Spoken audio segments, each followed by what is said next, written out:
আমার ফার্স্ট এক্সপিরিয়েন্সটা একদম আলাদা ছিল, কারণ হচ্ছে আমি পুরো পরিবারের মধ্যে বড় মেয়ে ছিলাম, তো যে কারণে পুরো ফ্যামিলিতে কেউ বুঝতেই পারেনি যে আসলে কথাগুলো কিভাবে বলবে বা কখন বলা শুরু করবে। খুব আর্লি এই যে ঘটনাটি ঘটার কারণে আমার মনে হয়েছিল যে আমি যেদিন ফার্স্ট দেখেছি বা বুঝেছি সেদিন আমি চিৎকার দিয়ে অনেক কান্নাকাটি করেছি এবং আমার মনে হয়েছে কি ভয়ঙ্কর একটা ব্যাপার আমার সাথে ঘটছে।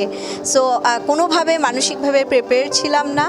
তারপরে আমার মা আস্তে আস্তে আমাকে প্রিপেয়ার করেছে, সেই ব্যাপারটি ঘটেছে এবং তারপরে যেটি হয়েছে যে আমার মনে হয়েছে যে এই বিষয়গুলো আসলে আগে থেকেই শেয়ার করা উচিত, জানানো উচিত। আমার মনে হয় যে এখন কিন্তু আমরা আমাদের বাচ্চাদের সাথে আগে থেকেই কথা বলে ফেলি একটা সময়ের সাথে সাথে। জীবনের চ্যালেঞ্জ নিতে পিরিয়ড যেন কোনো বাধা না হয়। ফ্রিডম স্যানিটারি ন্যাপকিন, ফ্রিডম মানে স্বাধীনতা।